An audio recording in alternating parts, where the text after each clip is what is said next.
Hello everyone, welcome back to Ajith movie మోటీస్ YouTube channel. నేను ఈ వీడియోలో బాంగ్లా షేరో బూటర్ గోల్ఫో అనే మూవీని ఎక్స్ప్లెయిన్ చేయబోతున్నాను. బెంగాలీ లాంగ్వేజ్ లో కొద్ది రోజుల క్రితమే రిలీజ్ అయింది. ఒక 2 ఎపిసోడ్లు చూశాను.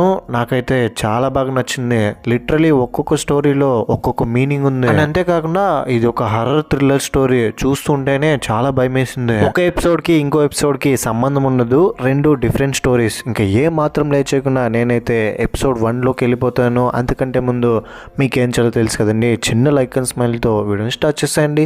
Thank you. ఎపిసోడ్ 1 ఓపెన్ అవగానే ఇదిగో ఇప్పుడు మీరు స్క్రీన్ మీద చూస్తున్నారు కదా, మనిషిలా కాకుండా కోతిలా కాకుండా మధ్యలో విచిత్రంగా బిహేవ్ చేస్తూ ఊర్లలో తిరుగుతూ ఉన్న వ్యక్తి, ఇతని పేరు నింజా. అయితే ఇతను మనిషా కోతి అని పూర్తిగా ఇందులో రివీల్ చేయలేదు. జస్ట్ అతన్ని అలాగే చూపించారు అతని గెటప్ లో. ఈ ఎల్లో కలర్ టీ షర్ట్ వేసుకున్న అమ్మాయి పేరు ఐశ్వర్య. సిటీలో జాబ్ చేస్తుంది. ఇంట్లో అమ్మ నాన్న ఎప్పుడమ్మా వస్తావు, త్వరగా వచ్చాయి మన ఇంటికి, అయినా నీకు ఏజ్ అయిపోతుంది, త్వరగా పెళ్లి చేసేద్దామని అంటున్నారు. యాజ్ యూజువల్ అందరు అమ్మాయిలు అన్నట్టే, నాన్న నేను చిన్న అమ్మాయినే కదా, అప్పుడే పెళ్లి చేసి పంపించేస్తారా అని అంటుంది. దాంతో అమ్మ ఫోన్ తీసుకుని, ఏంటే ఇంకెప్పుడు చేసుకుంటావు, అయినా నీ ఏజ్ లో ఉన్న వాళ్ళందరూ పెళ్లి చేసుకుని పిల్లలు కనేసారు, నువ్వు త్వరగా ఇంటికి వచ్చాయని ఫోన్ పెట్టేస్తుంది కోపంతో. కూతురుతో అయితే పెళ్లి చేసేస్తామని చెప్తున్నారు కానీ నిజానికి వీళ్ళ దగ్గర డబ్బులు లేవు. ఇద్దరు ఇప్పుడు పెళ్లి చేయాలంటే దగ్గరగా ఒక 10 to 15 lakhs డబ్బులు కావాలి. ఇంకా ఐశ్వర్యకి ఏ జ్యువెలరీని తీయలేదు. డబ్బులు ఎలా అరేంజ్ చేయాలో ఏంటో అని డబ్బుల కోసం చాలా బాధపడతాడు.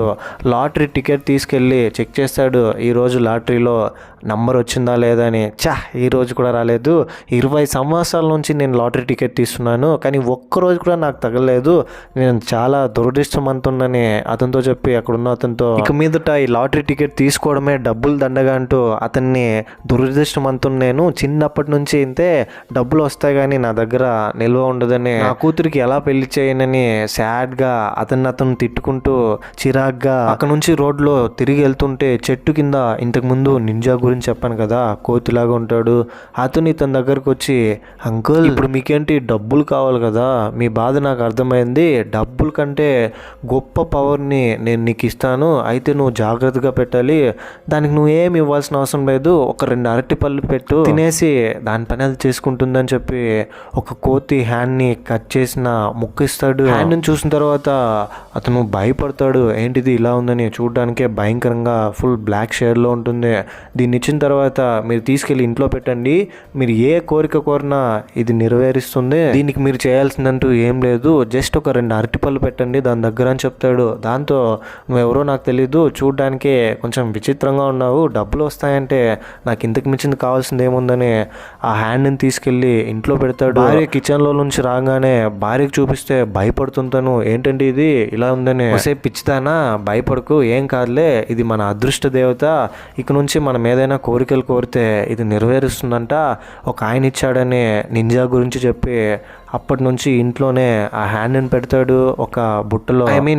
పావురాలకి పంజరం కడతారు కదా, అలాంటి వాటిల్లో వీటిని ఏమంటారో నాకు ఎగ్జాక్ట్గా తెలీదు, తెలిస్తే కింద కమెంట్స్ చేసేయండి. నింజా చెప్పినట్టుగానే ఒక 2 అరటిపళ్ళు హ్యాండ్ దగ్గర పెట్టి వెళ్ళి పడుకుంటాడు. నెక్స్ట్ డే మార్నింగ్ లేచి అరటిపళ్ళు ఉందా లేదా అని చూస్తే మాయమైపోయి ఉంటుంది. అయితే ఇది కొంపదీసి దెయ్యం ఏమైనా. నైట్ అంతా విచిత్రమైన శబ్దాలు రావడంతో ఆ పళ్ళు ఎవరో తీసుకెళ్తున్నట్టు అతను కనిపించడంతో భార్యని నిద్రలో నుంచి లేపిస్తే, అలా ఏం లేదండి, అనవసరంగా లేనిపోని ఊహించుకోవద్దని పడుకోమంటుంది. కొంతసేపటికి భార్య టీ తీసుకొస్తే ఇతను హ్యాండ్ని బాగా తిప్పి చూసి, ఇది ఎలా నా కోరికల్ని నెరవేరుస్తుంది, అయినా నింజా చెప్పినట్టు ఇంకా ఏం జరగలేదే, సరే అయితే నేను దీని దగ్గర ఒక కోరిక కోరుతానని హ్యాండ్ని కరెక్ట్గా పట్టుకుని, ఇదిగో నీకు వినిపిస్తుందా, నాకు అర్జెంటుగా నా అకౌంట్లో 15 లక్షలు డబ్బులు క్రెడిట్ అయ్యేలా చూడాలంటే సడన్గా గాలి ఎక్కువైపోతుంది, బయట చెట్లు ఆకులు వచ్చి వీళ్ళ దగ్గర పడతాయి. ఇంకోవైపు వీళ్ళ కూతురు ఐశ్వర్య ఆఫీస్ కంప్లీట్ చేసుకుని నైట్ టైంలో ల్యాప్టాప్ ఓపెన్ చేస్తుంటే సడన్గా ల్యాప్టాప్ డిస్ప్లేలో ఇంతకు ముందు చూసిన నింజా బొమ్మ కనిపిస్తుంది. అది చూడంగానే ఐశ్వర్య భయపడిపోతుంది, ఏంటిది ల్యాప్టాప్లో ఇలా కనిపిస్తుంది. సడన్గా ఐశ్వర్య వెనకాల చేయి పట్టి ఎవరో పిలుస్తున్నట్టు అనిపిస్తుంది. తిరిగి చూస్తే అక్కడ నింజా ఉంటాడు. గట్టిగా అరుస్తూ, వెళ్ళు ఇక్కడ నుంచి దూరంగా వెళ్ళని భయపడుతూ ఉంటే అక్కడికి కొన్ని కోతులు వచ్చి ఐశ్వర్యని భయపెడుతుంది. ఇంకోవైపు ఎప్పట్లాగానే ఐశ్వర్య వాళ్ళ నాన్న హ్యాండ్కి 2 అరటిపళ్ళు పెట్టి పడుకుంటే ఒక కోతి వచ్చి దాన్ని తినడానికి ప్రయత్నిస్తుంది. ఇది గమనించిన అతను కోతిని అక్కడ నుంచి తరమడానికి ప్రయత్నిస్తుంది. ఇస్తాడు. నెక్స్ట్ డే మార్నింగ్ ఐశ్వర్య వాళ్ళ నాన్న నిద్ర లేవగానే అతని దగ్గరికి పోలీసులు వచ్చి, ఏమండి మీ పేరు శ్రద్ధా దాసే కదా, మీ కూతురు ఐశ్వర్య సిటీలో వర్క్ చేస్తుంది కదా, ఒంటరిగా ఉంటుంది కదా, ఏమైందేమో తెలియదు కానీ సడన్ గా మీ కూతురు ఐశ్వర్య అని కొన్ని కోతులు కరవడం వల్ల తను చనిపోయింది, మీరు వచ్చి బాడీని కలెక్ట్ చేసుకోండి అని చెప్తాడు. ఇది వినంగానే ఐశ్వర్య వాళ్ళ నాన్న అమ్మ చాలా అంటే చాలా ఏడుస్తారు. కూతురికి అంత్యక్రియలు జరిగిన తర్వాత ఐశ్వర్య వాళ్ళ నాన్న ఇంట్లో నుంచి బయటికే పోడు. ఐశ్వర్యని తలుచుకుంటూ తన జ్ఞాపకాలతో చాలా అంటే చాలా కుమిలిపోతూ ఉంటాడు ఒక రూమ్లో ఉండి. సరిగ్గా అప్పుడే ఇంట్లోకి ఐశ్వర్య వాళ్ళ ఫ్రెండ్ ప్రియాంక అనే అమ్మాయి వచ్చి, ఐశ్వర్యకి అలా జరిగినందుకు నేను చాలా బాధపడుతున్నాను, ఇప్పటికీ మర్చిపోలేకపోతున్నాను, ఇన్సూరెన్స్ డబ్బులు 15 లక్షలు వచ్చాయి, మీ అకౌంట్లో క్రెడిట్ చేసుకోవచ్చు అని ఐశ్వర్య వాళ్ళ నాన్నకి చెక్ ఇచ్చి అక్కడి నుంచి వెళ్ళిపోతుంది. ఆ చెక్ను చూడంగానే 15 లక్షలని దాని మీద ఉండడంతో ఇంతకుముందు హ్యాండ్ని పట్టుకుని నాకు 15 లక్షలు కావాలి, ఇమీడియట్గా అకౌంట్లో పడిపోవాలి అని చెప్పింటాడు కదా, అతను కోరిన కోరిక వల్లే ఇప్పుడు కూతురు చనిపోయి అతని చేతికి 15 లక్షలు వచ్చాయని చాలా గిల్ట్గా ఫీల్ అయ్యి బాధతో ఇప్పుడు నా కూతురే లేదు, 15 లక్షలు పెట్టుకుని నేనేం చేయాలని వెంటనే నింజా ఇచ్చిన హ్యాండ్ని తీసుకెళ్ళి బయట పడేస్తాడు, దాన్ని ఇంకా మన ఇంట్లో ఉంచుకోకూడదని. ఆ తర్వాత కూతురుని తలుచుకుంటూ, చూసావా నేను కోరిక కోరడం వల్ల నా కూతురునే చంపేసుకున్నాను, 15 లక్షలు వచ్చాయి కానీ ఇప్పుడు నా కూతురే లేకపోవడంతో నేనేం చేసుకోగలనని భార్యతో మాట్లాడుతుంటే సడన్గా ఇంట్లో ఎవరో అరుస్తున్న శబ్దం వినిపిస్తుంది, ఎవరో ఏదో తింటున్న శబ్దం.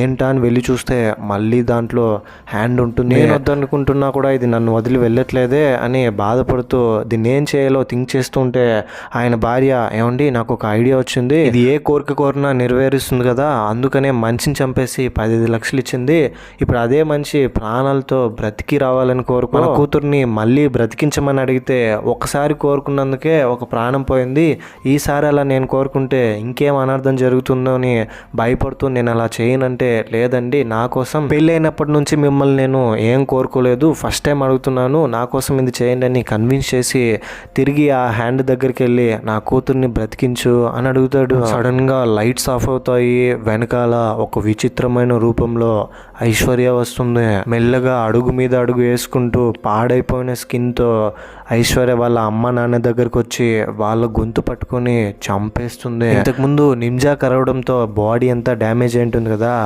సేమ్ అలాగే ఇప్పుడు దెయ్యంలాగా వీళ్ళ దగ్గరికి వచ్చి ఉంటుంది. మళ్ళీ కూతురు మళ్ళీ ప్రాణాలతో బ్రతికి రావాలనుకున్నారు, చివరికి ప్రాణాలతో బ్రతికొచ్చి వీళ్ళని చంపేస్తుంది దెయ్యంగా. ఆ తర్వాత నింజా ఆ హ్యాండ్ని తీసుకొని ఇంకొక ఊరికి వెళ్తాడు డాన్స్ చేసుకుంటూ. ఇంతటితో ఈ ఎపిసోడ్ కంప్లీట్ అయిపోతుంది. ఈ కథలో మెసేజ్ ఏంటనేది నేను ప్రత్యేకంగా చెప్పనవసరం లేదు, మీకే అర్థమై ఉంటుంది. ఇన్స్టెంట్ గా మనం కష్టపడకుండా ఏదైనా కావాలనుకుంటే ఇదే జరుగుతుంది. ఈ కథ మీకు ఒక డిఫరెంట్ ఎక్స్పీరియన్స్ ఇచ్చిందని నేను అనుకుంటున్నాను.